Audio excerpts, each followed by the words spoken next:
नमस्कार, गुलिस्तान न्यूज देख रहे हैं आप। मैं हूं आपके साथ हर्ष भारद्वाज। शाम के 5 बज गए हैं और 5 के पंच प्रोग्राम लेकर एक बार फिर हम आपके सामने हाजिर हैं। लेकिन बात सबसे पहले होगी उत्तर प्रदेश की, क्योंकि उत्तर प्रदेश के दिल में क्या है वो आपको बताएंगे, क्योंकि आज पहले चरण की वोटिंग हो रही है और सुबह से लगातार गुलिस्तान न्यूज कवरेज जारी रखे हुए हैं। आपको हर एक सीट का हाल बताएंगे। हमारे रिपोर्टर्स हमारे साथ होंगे, साथ ही साथ राजनीतिक विश्लेषज्ञ भी हमारे साथ होंगे और कुछ राजनेता भी होंगे। उनसे सवालों के जवाब लेने की कोशिश करेंगे। फिलहाल उत्तर प्रदेश के अंदर पहले चरण का मतदान हो रहा है।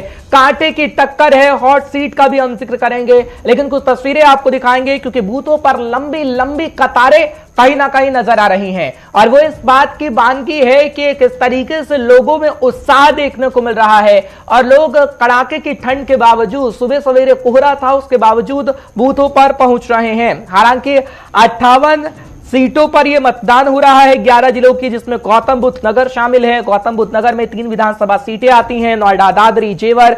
नोएडा की अगर बात करें तो वीआईपी सीट से कहा जाता है, क्योंकि रक्षा मंत्री राजनाथ सिंह के बेटे पंकज सिंह यहां से चुनाव लड़ रहे हैं। समाजवादी पार्टी और रालोद से सुनील चौधरी यहां पर लड़ रहे हैं। कांग्रेस का जिक्र करते हैं तो कांग्रेस से पंखुड़ी पाठक यहां से लड़ रही हैं। बसपा का जिक्र करते हैं तो बसपा से कृपाराम शर्मा यहां से लड़ रहे हैं। फिलहाल इन तस्वीरों को दिखाने का मकसद हमारा यही है कि आप समझिए कि किस तरीके से लोग पहुंच रहे हैं, मतदान कर रहे हैं। हालांकि कुछ देर बाद चुनाव आयोग की प्रेस कॉन्फ्रेंस भी आएगी, बखूबी गुलिस्तान न्यूज वो आपको दिखाएगा। लेकिन पहली खबर 5 के पंच में हमने यही चुनी है ताकि आप समझ पाएं कि इस वक्त उत्तर प्रदेश में चल क्या रहा है। बागपत का सबसे पहले जिक्र करेंगे। पक्ष में उत्तर प्रदेश की हॉट सीट बागपत, और बागपत का जब हम आपको समीकरण समझाएंगे, फिलहाल पहले तस्वीरें आपको दिखा देते हैं, क्योंकि तस्वीरों के माध्यम से आप समझ पा रहे होंगे कि लोग पहुंच रहे हैं और पहुंचकर अपने मत का प्रयोग किया जा रहा है। फिलहाल तस्वीरें आपके सामने हैं और जिक्र बागपत का कर रहे हैं तो बागपत में 3 विधानसभा सीटें हैं, बागपत, छपरौली, बड़ौद। बागपत को जाटों का गढ़ माना जाता है, बागपत को मुस्लिम बाहुल्य सीटों में भी गिना जाता है। गन्ना किसानों की यहां पर मांग है। फिलहाल बागपत की सबसे पहली तस्वीर, जहां पर आप देख पा रहे होंगे कि महिलाओं की तादाद अच्छी खासी है, लोगों की तादाद अच्छी खासी है। हापुड़ का जिक्र करते हैं तो हापुड़ की तस्वीर, लंबी लंबी कतारें आपको हापुड़ में भी नजर आएंगी और यह हापुड़ की तस्वीर बताने के लिए काफी है कि उत्तर प्रदेश की जनता क्या चाहती है, बदलाव चाहती है, अपना भविष्य बेहतर चाहती है या फिर कुछ और। कैराना का जिक्र करेंगे, क्योंकि कैराना भी हॉट सीट मानी जाती है और कैराना में खास तौर पर ध्रुवीकरण का मुद्दा उठता रहा है। आपने देखा पिछले दिनों केंद्रीय गृह मंत्री अमित शाह की मौजूदगी भी कैराना में थी। हालांकि कैराना के अंदर अगर बात करें तो नाहिद हसन को लेकर समाजवादी पार्टी पर सवाल भी खड़े हो रहे थे, लेकिन नाहिद हसन वहां से विधायक हैं, इस वक्त जेल के अंदर हैं। लेकिन कैराना एक सबसे बड़ी हॉट सीट इस वक्त मानी जा रही है। फिलहाल लोगों का हुजूम है और लोग घने कोहरे के बावजूद भी वहां पर मत का प्रयोग करने पहुंचे हैं। शामली की तस्वीर भी आपको दिखाएंगे, क्योंकि शामली के अंदर 3 विधानसभा सीटें हैं, शामली, थाना भवन और कैराना का जिक्र तो हम कर ही चुके हैं। फिलहाल शामली के अंदर यह कहा जा रहा है कि इस वक्त अगर हम बात करें तो लोगों का हुजूम इस वक्त भी है। कुछ देर में हमारे संवाददाता भी शामली से जुड़ेंगे, आपको बताएंगे। फिलहाल गाजियाबाद की तस्वीर आपके सामने है, क्योंकि गाजियाबाद के अंदर भी आप लोगों का हुजूम देख पा रहे होंगे। 5 विधानसभा सीटें गाजियाबाद के अंदर हैं, लोनी मुरादनगर, सहीबाबाद, गाजियाबाद, मोदी नगर। और किसानों का आंदोलन एक बड़ा फैक्टर गाजियाबाद के अंदर साबित हो रहा है। फिलहाल लोग कई मुद्दों पर अपने वोट डाल रहे हैं, लेकिन मथुरा का जिक्र भी करना होगा, कृष्ण की नगरी, और वहां पर भी लोगों की अच्छी खासी तादाद देखने को मिल रही है। लेकिन ऊर्जा मंत्री के क्षेत्र की अगर बात करें, क्योंकि ऊर्जा मंत्री का क्षेत्र है मथुरा सीट और यहां पर मौजूदा विधायक श्रीकांत शर्मा हैं, तो उनकी किस्मत भी कहीं ना कहीं चमकेगी या फिर नहीं, ये तो 10 मार्च का वक्त बता पाएगा। फिलहाल तस्वीर आपके सामने है और इन तस्वीरों को दिखाने का मकसद ये है कि आप समझ जाएं कि कितनी तेजी से वोटिंग हो रही है और लोग पहुंच रहे हैं मतदान केंद्रों पर। हालांकि कुछ ही देर का समय बचा है और उसके बाद चुनाव आयोग की प्रेस कॉन्फ्रेंस। राजनेताओं की प्रतिक्रिया किस तरीके से सामने आई, क्योंकि राजनेता भी पहुंचे हैं अहम सीटों पर मतदान करने। क्या कुछ कहा गया राजनेताओं की तरफ से, आप सुनिए। तो भगवान से रोज पूजा करते हैं, भगवान के आशीर्वाद से ही चलते हैं और भगवान से यही मांगते हैं कि सबको सुख समृद्धि दे और ऐसी पार्टी उत्तर प्रदेश में जीते, भारतीय जनता पार्टी, जो सबका साथ, सबका विकास, सबके विश्वास के साथ काम करती है। हम जातीय समीकरण पर चुनाव नहीं लड़ते हैं, सबका साथ, सबका विकास, सबका विश्वास के साथ हम चुनाव लड़ते हैं और भारतीय जनता पार्टी को 36 बिरादरी का वोट मिलता है, ना कि किसी एक बिरादरी का मिलता है। आज मैं वोट देकर आई हूँ और बहुत समय से हम लगातार इसको वोट दे रहे हैं, क्योंकि हम लोग जो वोटिंग का अधिकार होता है उसको राष्ट्रीय पर्व की तरह मनाते हैं और बड़ी खुशी होती है जब हम अपने वोट का प्रयोग करते हैं। अच्छा लग रहा है, बहुत अच्छा लग रहा है। मैम, महिलाओं के लिए पहल की गई है, पिंक बूथ है वो बनाए गए हैं गाजियाबाद में अलग अलग जगह, तो क्या कहेंगे, किस तरीके से देखते हैं इस पर को? देखिए, मैं अपने पूरे प्रशासन की, अपने पुलिस भाइयों की, आप मीडिया की, सबकी बहुत बहुत थैंक्स करूंगी, सबको बहुत बहुत आभार व्यक्त करूंगी। और प्रशासन ने एक अच्छी पहल करी है। मुद्दे हैं, चाहे किसानों की बात हो, गन्ने की बात हो, तमाम सारे मुद्दे हैं। पढ़ाई के बात है, बच्चों के एजुकेशन की बात है, हाँ। जो बेरोजगार जनता है उसकी बात है, सारे इशू है। किसानों की जो परेशानियां थी वो रहेंगी ना मन में। कर रहे थे, आज चोट किस तरह की चोट लगेगी? अरे लग जाएगी, तो जनता दे रही भाई, अपने अपने सिस्टम से सब कर रहे काम। आप किन मुद्दों पे वोट दे रहे हैं कौन साहब? मुद्दे देंगे किसान के इशू पे, गाँव के इशू पे। फिलहाल मनीष हमारे साथ जुड़ रहे हैं आगरा से। वो आपको बताने की कोशिश करेंगे कि लोगों का हुजूम क्या इस वक्त भी देखने को मिल रहा है, क्योंकि थोड़ा ही वक्त रह गया है और उसके बाद चुनाव आयोग की प्रेस कॉन्फ्रेंस भी होगी। मनीष, बहुत बहुत शुक्रिया गुलिस्तान न्यूज पर अपना समय देने के लिए। मनीष, क्या जानकारी आप दे रहे हैं, क्या अभी भी लोगों का हुजूम देखने को मिल रहा है? क्योंकि कहा जाता है कि 3 बजे तक लगभग, क्योंकि 4 बजे का आंकड़ा भी अब आने वाला है, 50% से ऊपर की वोटिंग दर्ज की गई है और आंकड़ा कहीं ना कहीं बेहद अच्छा है। आगरा से क्या खबर? बिल्कुल, अगर बता दूं, अगर 3 बजे जो आंकड़े आए हुए थे, अगर बात की जाए तो मतदाताओं की, तो 50 से ऊपर हो गए थे। अगर बात की जाए 2-2 घंटे बाद आगरा में जो आंकड़े आ रहे हैं, तो कहीं ना कहीं 5 बजे जो आंकड़ा आने वाला है जल्दी, अगर देखा जाए तो मीडिया को जो आंकड़ा मिलेगा। इसके बाद अगर बात की जाए 6 बजे जो पोलिंग जो बूथ था, कहीं ना कहीं अगर बात की जाए तो जो जारी जो मतदान चल रहा है वो खत्म हो जाएगा। जो मतदाता 6 बजे तक अगर मतदान करना चाहेंगे वो कर पाएंगे। बात की तो एक है, अगर जो है कि वोटरों की बात की जाए तो लगातार जिस तरीके से वोटर अपना वोट डाल रहे हैं, तो कहीं ना कहीं सरकार में परिवर्तन होने की संभावना है। अगर बात की जाए, अगर देखा जाए खेड़ागढ़ विधानसभा की बात की जाए, यहाँ भी अगर देखा जाए तो कांग्रेस और भाजपा प्रत्याशियों की टक्कर है। इसके बाद आगरा की कई अगर विधानसभा की बात की जाए तो कहीं ना कहीं बीजेपी पीछे होती हुई नजर आ रही है।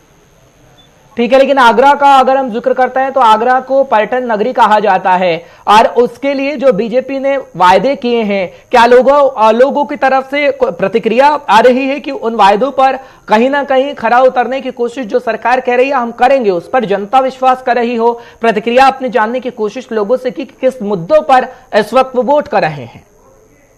बिल्कुल, अगर बात की है तो आगरा कहीं पर्यटन नगरी कहा जाता है। अगर देखा जाए, जो ताज का दीदार करने बहुत लोग यहाँ पे आते हैं, अगर देखा जाए तो देश से विदेश से काफी लोग अगर देखा जाए ताज का दीदार करने के लिए आते हैं। और बात की जाए तो पर्यटन के विकास की, जो पर्यटन नगरी के विकास की बात की जाए, तो अगर है जो मुद्दा है वो कहीं ना कहीं, बिल्कुल आपने सही कहा, अगर देखा जाए भाजपा का जो अगर 5 साल जो भाजपा की सरकार रही, अगर उसके विकास की बात की जाए तो कहीं ना कहीं विकास, कहीं बिना, मतलब वही है। अगर देखा जाए कोई भी सरकार हो या कोई भी राजनेता हो, हर ना तो जनता का सभी का अच्छा हो सकता है ना बुरा हो सकता है, लेकिन बात वही है। अगर देखा जाए 10 मार्च को ये देखने को मिलेगा कि भाजपा की, अगर देखा जाए जो वोटर है कितना भरोसा भाजपा पर जताएंगे। ठीक है मनीष, बात बताइए कि कितने प्रतिशत मतदान अब तक हो चुका है? सिर्फ मैं आगरा का जिक्र करूं तो। बिल्कुल हर्ष, मैं बता दूं, अगर वोटर मतदानों की बात की जाए तो अगर देखा जाए, अगर 3 बजे के आंकड़े की बात की जाए तो 50 तो छूटा, वो 50 से ऊपर की जाता हुआ नजर आया था। अगर बात की जाए शाम 6 बजे तक जो मतदान का आंकड़ा जो निकल के आएगा, वो देखा जाए तो 70 को लगभग छूने वाली बात कही जा रही है। चलिए ठीक है मनीष, आपके पास एक बार फिर हम आएंगे, लेकिन बहुत बहुत शुक्रिया जानकारी देने के लिए। फिलहाल तस्वीरों को हम आपको दिखा रहे हो, तस्वीरें आपको लगातार बता रही होंगी क्योंकि तस्वीरें बोलती हैं और तस्वीरों के जरिए आप देख पा रहे होंगे कि एक तस्वीर दूल्हे राजा की भी है, क्योंकि दूल्हे राजा पहुंचे थे जरूर, लेकिन पहले वोट करना था, उसके बाद घोड़ी चढ़ना था।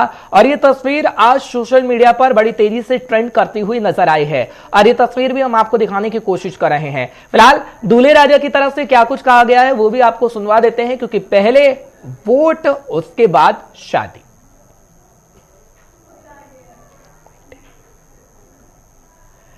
चलिए फिलहाल कुछ राजनेताओं की तस्वीरें भी आपको दिखा रहे हैं। वीके सिंह हो या फिर अतुल गर्ग का जिक्र करें, या फिर बात करें सुनील चौधरी की, पंखुड़ी पाठक की, या फिर बात करें कृपाराम शर्मा की, तो सभी लोग वोट करते हुए नजर आए हैं। फिलहाल इन तस्वीरों के माध्यम से आप समझ पा रहे होंगे कि इस वक्त तस्वीर कैसी नजर आ रही है, क्योंकि अगर बात करें हम 9 सीटों की, तो 9 सीटों पर कहीं ना कहीं बड़े मंत्री हैं जिनकी तस्वीर भी आपके सामने है। इनमें से एक का अगर हम जिक्र करते हैं तो जिस तरीके से हम आपको जानकारी दे रहे हैं, श्रीकांत साहब हैं और उनके किस्मत का फैसला भी जनता कर रही है, क्योंकि ऊर्जा मंत्री का जिक्र करते हैं तो मथुरा शहर सीट से मौजूदा विधायक हैं श्रीकांत शर्मा। क्या कुछ कहा जा रहा है आप सुनिए।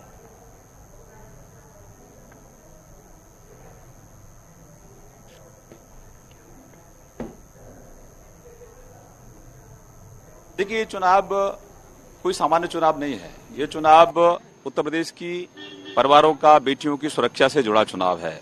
उत्तर प्रदेश में जिस तरह से व्यवस्था परिवर्तन हम लोगों ने किया है, हर विभाग को हम लोग पटरी पर लाने का हम लोगों ने प्रयास किया है, तो एक फाउंडेशन हमने ये 5 वर्षों में रखा है, दिव्य उत्तर प्रदेश और भव्य उत्तर प्रदेश का। ये उसका चुनाव है। ये चुनाव उत्तर प्रदेश के नौजवानों के भविष्य से जुड़ा चुनाव है। हमारे जो छोटे बच्चे हैं उनको बेहतर भविष्य दें, ये उसका चुनाव है।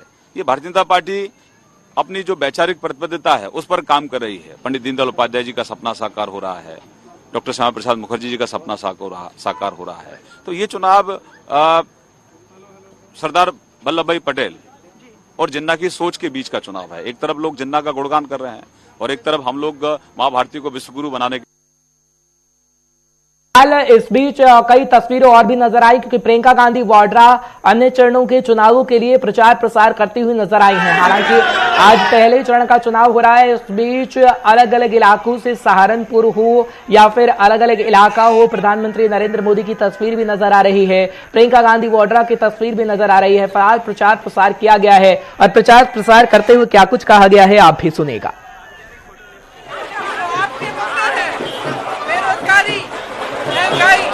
महिलाओं पर जो अत्याचार हो रहा है, दलितों पर जो अत्याचार हो रहा है, गरीबी, इनमें अपना वोट दो। सोच समझ के जो इन समस्याओं को सुलझाने का काम कर रहा है उसी को वोट दो।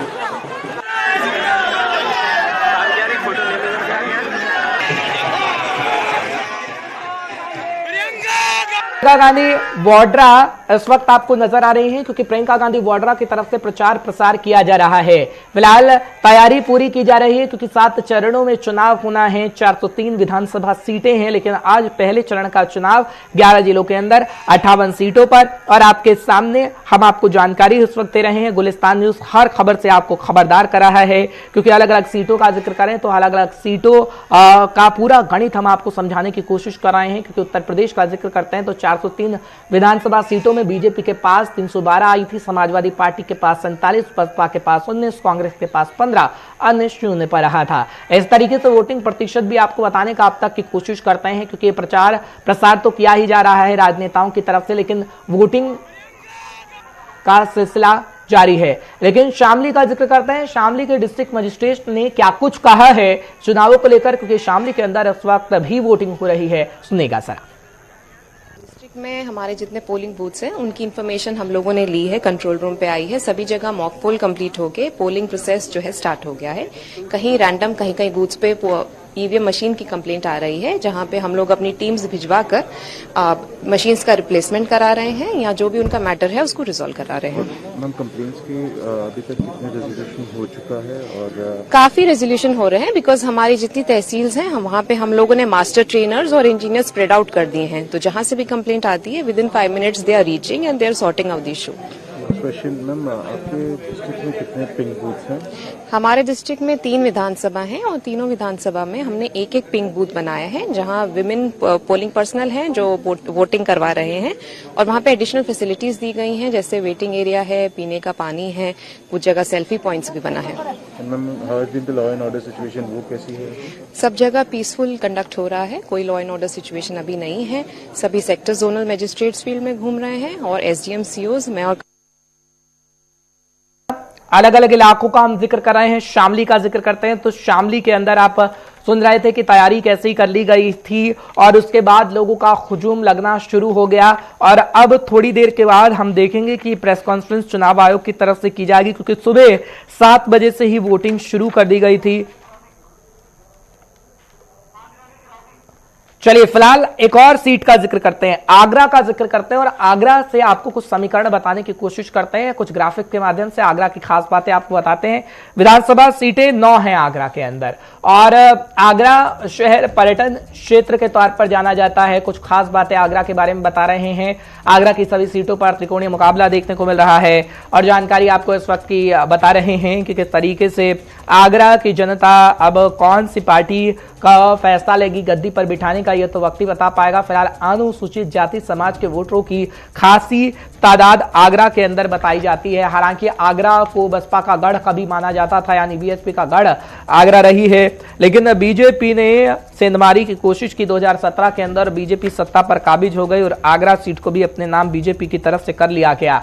हालांकि बीजेपी की ज्यादातर सीटों पर बीएसपी से कड़ी टक्कर आगरा के अंदर देखने को मिल रही है। हालांकि अगर बात करें आगरा ग्रामीण सीट पर भी दिलचस्प चुनावी लड़ाई है, क्योंकि एक बड़ा नाम आगरा सीट पर है और 2017 में बीजेपी ने आगरा में क्लीन स्वीप किया था, सभी को धाराशाही कर दिया गया था आगरा के अंदर बीजेपी की तरफ से। हालांकि आगरा में 107 प्रत्याशियों के बीच सीधा मुकाबला देखने को मिल रहा है, क्योंकि 9 सीटें आगरा के अंदर है और जानकारी इस वक्त आपके सामने है। फिलहाल बागपत का जिक्र करते हैं तो बागपत भी सीट है जिनमें विधानसभा की 3 सीटें आती हैं बागपत विधानसभा क्षेत्र के अंदर। 2017 में तीनों पर बीजेपी की तरफ से जीत दर्ज की गई थी, आपको जानकारी दे रहे हैं। और बागपत के अंदर प्रमुख मुद्दे गन्ना और सड़कों का विकास करना है, यानी गन्ना का बकाया भुगतान की बात लगातार करते आ रहे हैं लोग। फिलहाल यहां पर गुर्जर त्यागी ब्राह्मणों का दबदबा बताया जाता है और ध्रुवीकरण की राजनीति बागपत में हमेशा से हावी रही है। फिलहाल छापरौली से जीतकर पीएम बने थे चौधरी चरण सिंह और कहा जाता है कि यहां पर जाटों का वर्चस्व कहीं ना कहीं आज से नहीं कई सालों से रहा। मेरठ का जब जिक्र करते हैं तो मेरठ के भी कुछ खास बातें आपको बताते हैं। विधानसभा सीटें मेरठ के अंदर 7 हैं और आपको जानकारी दे दें कि 2017 में 6 पर बीजेपी की जीत दर्ज हुई थी। हालांकि मेरठ का जब हम जिक्र करते हैं तो मेरठ शहर में बीजेपी नहीं जीत पाई थी और लक्ष्मीकांत वाजपेयी बीजेपी से हार गए थे। सपा के हाथ केवल 1 सीट लगी थी और समाजवादी पार्टी के रफीक अंसारी साहब जीत गए थे, जिस पर एक बार फिर से भरोसा बीजेपी की तरफ से जताया गया है। मेरठ के अंदर मुस्लिम जाट एकता के लिए मेरठ जाना जाता है और मुस्लिम और जाट किसी का भी भविष्य तय करने में पूरी तरीके से सक्षम है। हालांकि मेरठ जिले की हॉट सीट मानी जाती है सधना, और जब समीकरण हम इन मेरठ सीटों का समझते हैं तो यहाँ पर जो 7 विधानसभा सीटें हैं उनमें से हर एक सीट बेहद महत्वपूर्ण है। मुजफ्फरनगर जहां पर 2013 के अंदर दंगा हुआ, जिसके बाद समाजवादी पार्टी की किरकिरी हुई, विधानसभा सीट 6 है। पश्चिमी यूपी की महत्वपूर्ण सीट ये मानी जाती है, महत्वपूर्ण जिला मुजफ्फरनगर को माना जाता है। 2017 में सभी सीटों पर बीजेपी का कब्जा कहीं ना कहीं देखने को मिला था और जानकारी के साथ आपको बताएं कि मुस्लिम और जाट वोटरों का प्रभाव अच्छा खासा देखने को मुजफ्फरनगर के अंदर मिल जाता है। फिलहाल 2013 के दंगों ने चुनावी खेल पूरी तरीके से बदल दिया था और आपको ये भी बता दें कि पल पल बदलता रहता है यहाँ का चुनाव माहौल। मुजफ्फरनगर का जब हम जिक्र करते हैं, क्योंकि एक दूरी जो जाट और मुस्लिमों के बीच बन आई थी वो कहीं ना कहीं किसान आंदोलन के बीच एक बार फिर से वापस लौट आई और दूरी खत्म होती हुई नजर आई। हालांकि मुजफ्फरनगर सदर पर मुकाबला बेहद दिलचस्प देखने को मिल रहा है। फिलहाल अब अलीगढ़ पर आते हैं, क्योंकि अलीगढ़ अपनी तालीम और ताले के लिए दुनिया भर में मशहूर है और अलीगढ़ में भी आज के दिन चुनाव हो रहा है। फिलहाल आपको जानकारी ग्राफिक्स के माध्यम से हर एक सीट की दे रहे हैं। पश्चिमी उत्तर प्रदेश का ये जिला हमेशा राजनीतिक चर्चाओं का केंद्र रहा है। फिलहाल अलीगढ़ मुस्लिम यूनिवर्सिटी की वजह से अलीगढ़ पहचाना जाता है ज्यादा। अलीगढ़ में 7 विधानसभा सीटें आती हैं और 7 की 7 पर बीजेपी का कब्जा है और 2017 का जो समीकरण है वो दोबारा से लाने में क्या बीजेपी कामयाब रह पाएगी, ये तो 10 मार्च का वक्त बता पाएगा जब काउंटिंग होगी और हमारे सामने परिणाम होंगे। फिलहाल अलीगढ़ की सियासत का भी हम जिक्र कर लेते हैं। अलीगढ़ की आबादी 36 लाख से ज्यादा की है और लिटरेसी रेट लगभग 69.61% तक का है, यानी अलीगढ़ में समय समय पर सियासत भी होती आई है। इगलास और छर्रा विधानसभा सीट हाथरस लोकसभा क्षेत्र में लगती है। और अलीगढ़ के बारे में जिक्र करना जरूरी है क्योंकि अलीगढ़ एक मंडल है। इसके अंतर्गत 4 जिले हाथरस, कासगंज, एटा और अलीगढ़ में आते हैं। फिलहाल आपको जानकारी हर एक क्षेत्र की दे रहे हैं। अलीगढ़ में करीब 55% हिंदू जबकि 43% के करीब मुसलमानों की आबादी बताई जाती है। और आपको बताएं कि दलित वोटर यहाँ काफी प्रभावशाली हैं। कई इलाकों में ओबीसी वोटर निर्णायक भूमिका में नजर आते हैं। और आपको ये भी जानकारी दे दें कि अलीगढ़ की बेल्ट में राजपूत, जाट, गुजर वोट भी शामिल हैं। रालोद भी यहाँ दमखम दिखाती रही है और रालोद और समाजवादी पार्टी का गठबंधन कितना काम आएगा ये तो वक्त बता पाएगा। फिलहाल मुस्लिमों और दलितों के सहारे बसपा और सपा को यहाँ पर जीत मिलती रही है जब हम इतिहास के पन्नों को पलटते देखते हैं। लेकिन 2017 में समीकरण कुछ बदला, बीजेपी को जीत मिली। और इस वक्त की बात करें तो सपा रालोद गठबंधन वोट बैंक इस बार नतीजे बदल सकते हैं, यानी इस बार हम नतीजों को बदलता हुआ देख सकते हैं। तो अलग अलग इलाकों का ये समीकरण है। श्रीकांत पांडे साहब हमारे साथ जुड़ रहे हैं। आपको बताएं कि वरिष्ठ पत्रकार हैं वो और उनसे खास तौर पर बातचीत करने की पूरी कोशिश करेंगे। श्रीकांत साहब बहुत बहुत शुक्रिया अपना समय देने के लिए। गुलिस्तान न्यूज पर आप बहुत बिजी रहे लेकिन फिर भी हमको आपने समय दिया है उसके लिए दोबारा से शुक्रिया कर रहा हूं। श्रीकांत पांडे साहब, क्या लगता है आपको, क्योंकि पश्चिमी उत्तर प्रदेश जहां पर कहीं ना कहीं अब लग रहा है कि समीकरण बदल जाएगा। 2017 के अंदर जो एक तरफा चुनाव हम देख रहे थे अब वो 2022 के अंदर नहीं लगता है और ये सिर्फ और सिर्फ पश्चिमी उत्तर प्रदेश को लेकर हम कह सकते हैं कि पश्चिमी उत्तर प्रदेश में किसानों की नाराजगी ने बीजेपी पर जो फर्क डालने का काम किया है उससे बीजेपी मजबूरन ध्रुवीकरण की ओर खिसकी है। देखिए, मुझे तो पश्चिमी उत्तर प्रदेश में ध्रुवीकरण तो लग ही रहा है, लेकिन दूसरी एक और चीज मुझे पश्चिमी उत्तर प्रदेश में लग रही है क्योंकि मैं अभी 4 विधानसभा सीटों को अभी घूम कर आया हूँ और अभी भी मुझे 2 विधानसभा आगे जाना है। जो मैं देख रहा हूँ और जो मैं समझ पा रहा हूँ वो इतना क्लियर है कि पश्चिमी उत्तर प्रदेश में जिस तरह की बातचीत चल रही थी कि बीजेपी कमजोर पड़ेगी और जाट लैंड जिसे हम ज्यादातर आप लोग कहते हैं पश्चिमी उत्तर प्रदेश में, वो कहीं ना कहीं आरएलडी और समाजवादी पार्टी जो है वो बीजेपी को बड़ी चुनौती देंगे। लेकिन जमीनी हकीकत बहुत सारी अलग कहती है क्योंकि जमीन पर चीजें बिल्कुल बदली हुई नजर आ रही है। जो जाट वोट की आप बात कर रहे थे वो जाट वोट तो समाजवादी पार्टी और आरएलडी को पिछली बार भी उतना मिला था, कांग्रेस में भी उतनी ही फीसदी गया था। लेकिन आज की डेट की जो जमीनी सच्चाई है, मैंने महिलाओं से भी बात की, मैंने महिलाओं से भी जानने की कोशिश की। महिलाओं का बिल्कुल एक तरीके से महिला इस बात को कह रही हैं कि सिलेंडर या महंगाई या बेरोजगारी हर एक मुद्दे को वो साइडलाइन कर रही हैं और सीधे सीधे इस बात को वो कह रही हैं कि कहीं ना कहीं वो वोट जो है वो योगी के नाम पर देंगी, कानून व्यवस्था के नाम पर देंगी। बच्चियों के लिए, महिलाओं के लिए, लड़कियों के लिए सड़क कितनी सुरक्षित है और सड़क पर किस तरीके से उनको ट्रीट किया जा रहा है, थानों में किस तरीके से ट्रीट किया जा रहा है। तो ये जो बातें हैं, माफ कीजिएगा क्योंकि हम भी इस लगातार इन बातों को अलग अलग प्लेटफॉर्म पे कहते रहे, लेकिन अभी जो जमीन कह रही है वो जमीन क्लियर कट इस बात को कह रही थी कि ये केवल बातें कागजी है। एक तरफ जो है एंटी इनकम्बेंसी है या योगी के खिलाफ एंटी इनकम्बेंसी कहीं सड़क पर देखने को मिल रही है। मुझे जहां तक लग रहा है, हो सकता है मैं गलत हूं, लेकिन मुझे जहां तक लग रहा है और जो मैंने 3-4 विधानसभा सीटें देखी हैं, सोशल नेटवर्किंग साइट्स को लगातार देख रहा हूं, कुछ एक जगह को छोड़कर जहां पर एक मुश्त वोट आरएलडी और समाजवादी के लिए है, लेकिन आधी आबादी ने पूरा का पूरा खेल बिल्कुल ही बदल दिया है। जहां तक मैं देख पा रहा हूं, मुझे ऐसा लग रहा है। जी,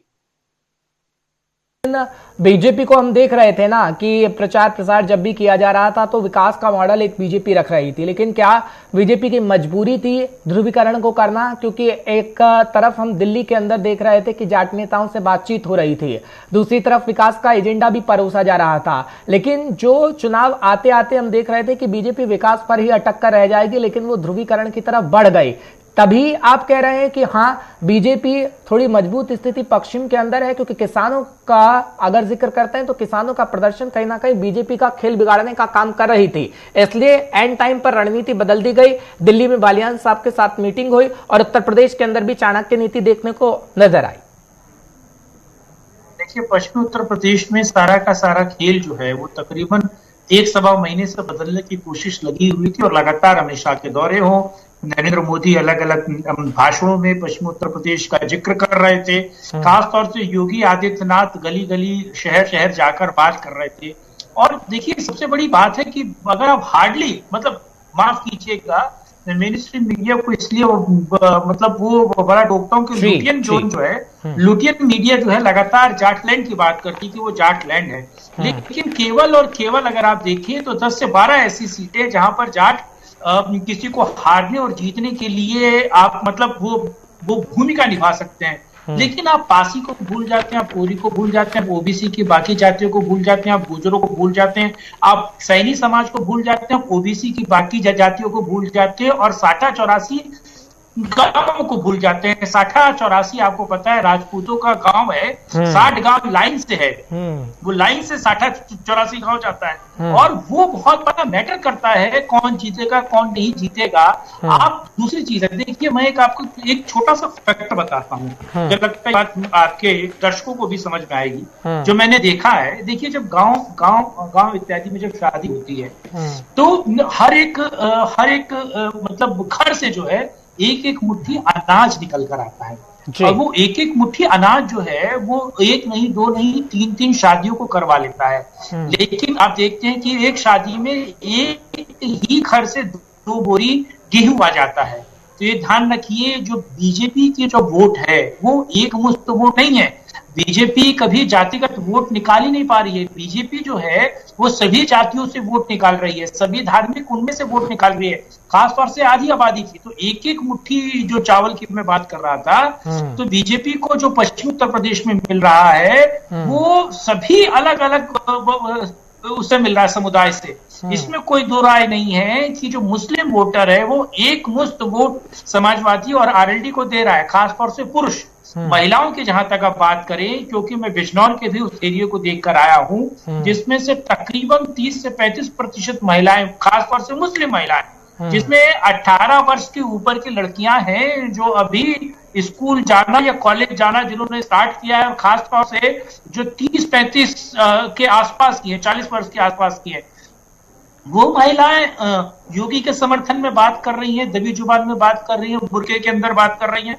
तो ये समझिए कि एक एक मुट्ठी चावल जो आ रहा है वो 3-4 शादियों को खिलाने लायक आ रहा है, यानी कि आप सीट निकाल लेते हैं। दूसरी चीज ये है, जहां तक मैं देख रहा हूं समाजवादी और आरएलडी के गठबंधन की जो एक तरीके से खास तौर से 3 से 4 ऐसे जाट लोगों को टिकट दिया आरएलडी ने, लेकिन बीजेपी ने तकरीबन 12 से ज्यादा जाट नेताओं को टिकट दिया है। आप ये सोचिए जहां पर जाट है वहां पर आरएलडी जाट जो कार्यकर्ता हैं और जो जाट वोटर है वो आरएलडी को वोट तो देंगे, लेकिन जहां पर कोई मुस्लिम है या कोई और है व्यक्ति, खास तौर से उसको वोट देते हुए नजर नहीं आ रहा है। सरधना, बागपत, मेरठ का वो पूरा जो बेल्ट है जो आगे बिजनौर को भी जाता है, आगे हरिद्वार को भी निकलता है, उस पूरे बेल्ट में वो सारी चीजें दिखाई दे रही है। ठीक है, लेकिन मेरठ के अगर सरधना का मैं जिक्र करूं श्रीकांत जी, क्योंकि क्षत्रिय वहां पर ज्यादा हैं और कुछ गांव का जिक्र आप भी कर रहे थे, लेकिन वहां पर क्षत्रियों के 24 गांव हैं जिसका जिक्र ठाकुर 24 के नाम से किया जाता है, अगर मैं सही हूं तो। और अगर हम बात करें बीजेपी के संगीत सोम है, समाजवादी पार्टी के अतुल प्रधान है, लेकिन कांग्रेस और ओवैसी ने मुस्लिम उम्मीदवारों को उतारा है। अब हम देख रहे हैं कि कई सीटें तो ऐसी हैं कि कांग्रेस का भी मुस्लिम उम्मीदवार है, समाजवादी पार्टी का भी मुस्लिम उम्मीदवार है, बसपा का भी मुस्लिम उम्मीदवार है। अब ये फैक्टर कितना हम देखेंगे कि मुस्लिम वोटर बट जाएगा, फायदा बीजेपी को हो जाएगा, क्या मैं सही हूं?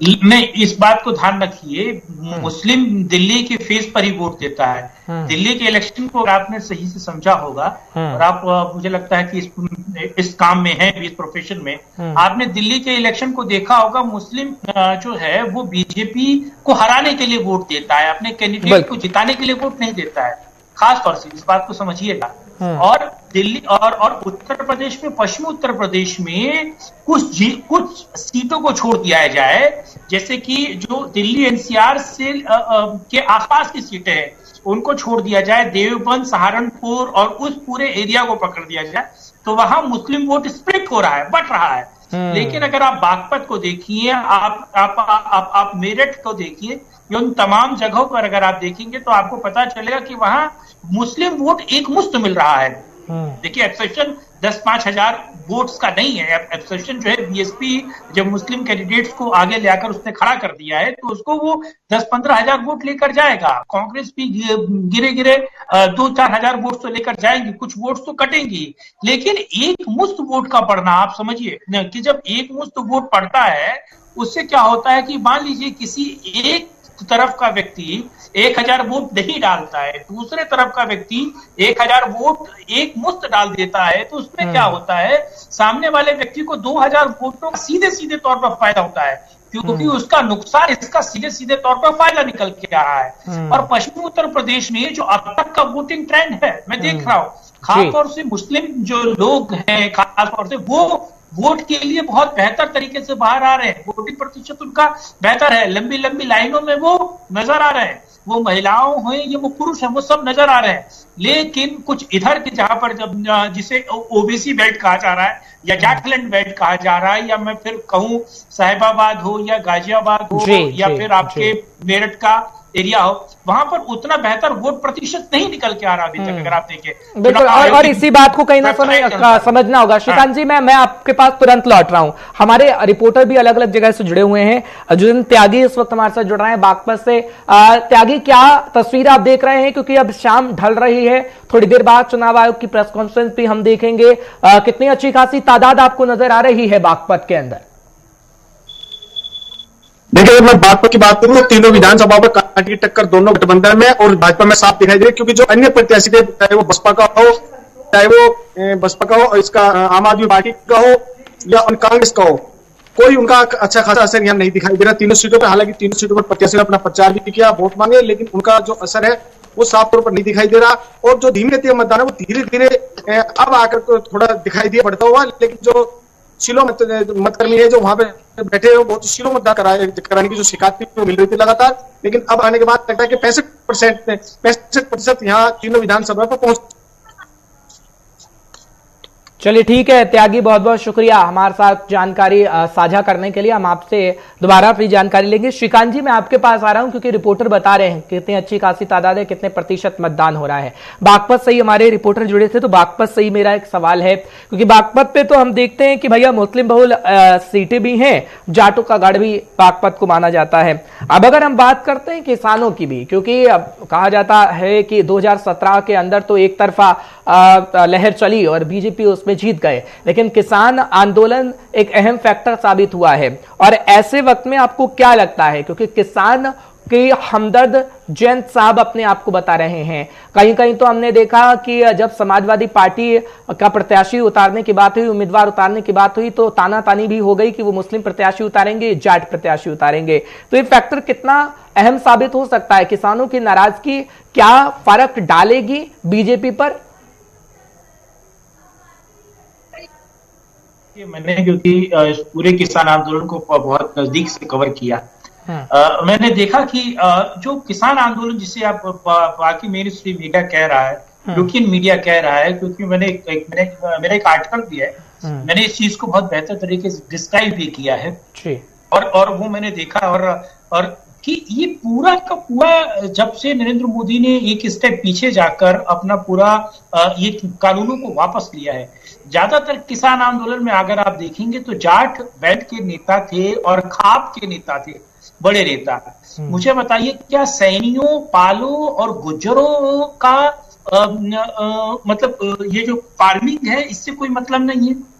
आप सोचिए, जो छोटी जोत के किसान थे, मैं आपके बागपत की बात कर रहा हूं, जो अभी भी वहां पर बैठा हुआ है, गन्ना दोनों तरफ लेफ्ट और राइट मैं देख कर आया हूं, हर जगह गन्ना पक रहा है। अभी गन्ने की जो है वो आगे उसकी काम आएगा। लेकिन मैं जो देख रहा हूं, मुझे ये लग रहा है कि जो जितना इफेक्ट ये पूरा आंदोलन करने वाला था, वो इफेक्ट सड़क पर नजर नहीं आ रहा है।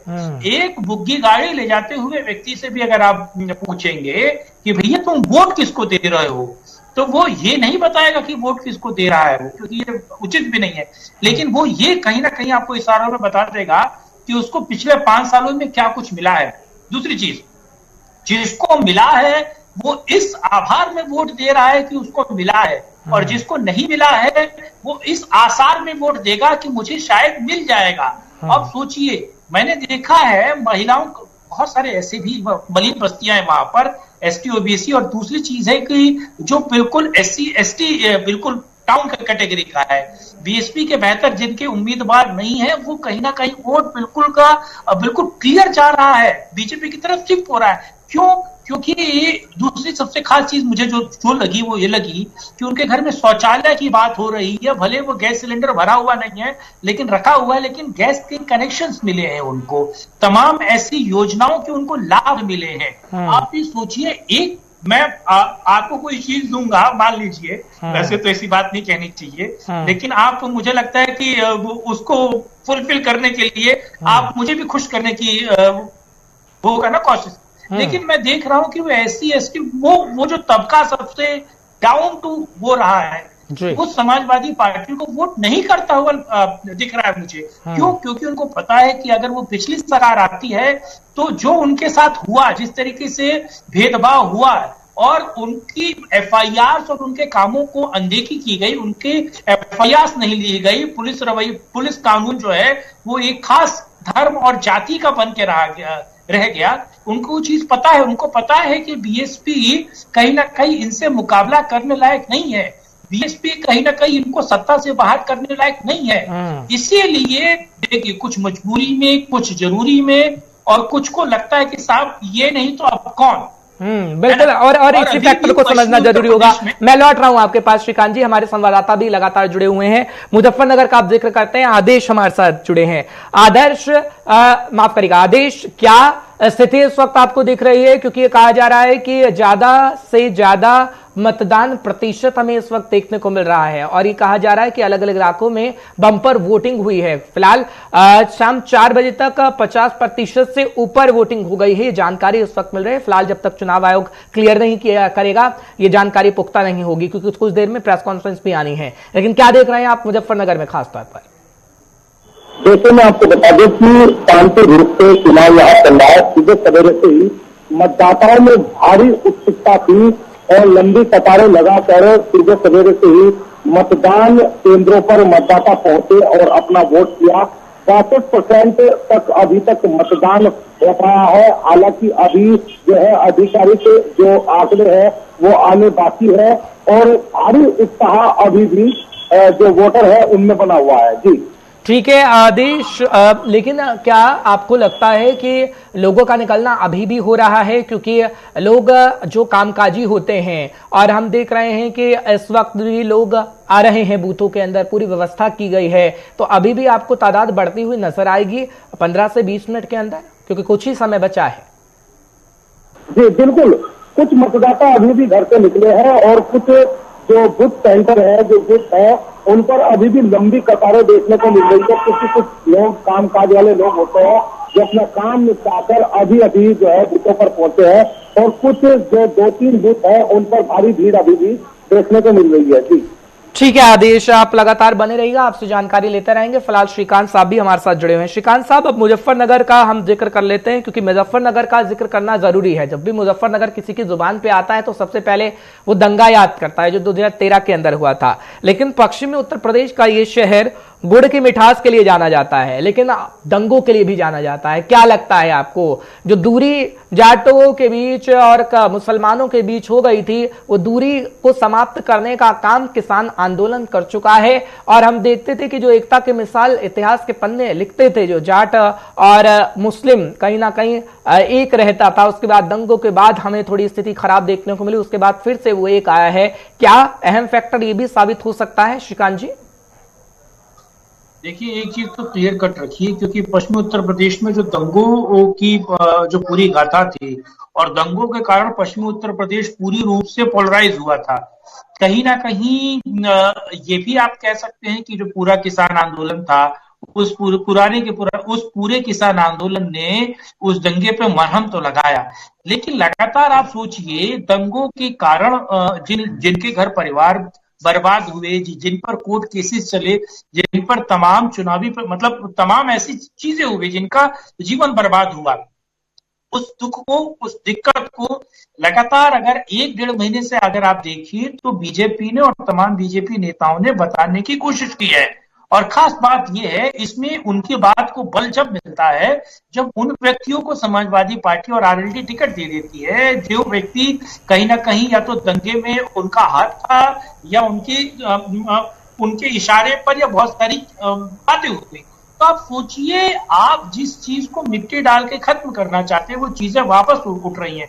दंगों का जिन वापस आ रहा है। मैं खासतौर से मैंने महिलाओं को देखा, महिलाएं इस बात को कह रही थी कि हमारे बच्चे मार दिए, हमारे जो वो लोग हैं वो जेल चले गए और कोई हमें देखने को यहाँ नहीं आया। कम से कम वो मुकदमे वापस लेने का काम बीजेपी ने पिछले उस दिनों में किया, खास तौर से उन नेताओं पर जिन नेताओं ने उस दंगे में बड़ी भूमिका निभाई। इस बात को भी मैं कह रहा हूँ, बीजेपी ने बिल्कुल। श्रीकांत साहब, मैं माफी चाहता हूँ, समय मेरे पास थोड़ा इतना ही था इसलिए माफी चाह रहा हूँ। फिलहाल इन पॉइंट को समझना बहुत जरूरी था। बहुत बहुत शुक्रिया हमारे साथ आने के लिए और बताने के लिए कि यूपी के दिल में आखिर है क्या। फिलहाल हम लगातार आपको जानकारी देते रहेंगे। कुछ देर में चुनाव आयोग की प्रेस कॉन्फ्रेंस आएगी, वो भी जरूर आपको दिखाएंगे। फिलहाल एक छोटा सा ब्रेक ले रहे हैं। ब्रेक के उस पार खबरों का सिलसिला गुलिस्तान न्यूज पर जारी है।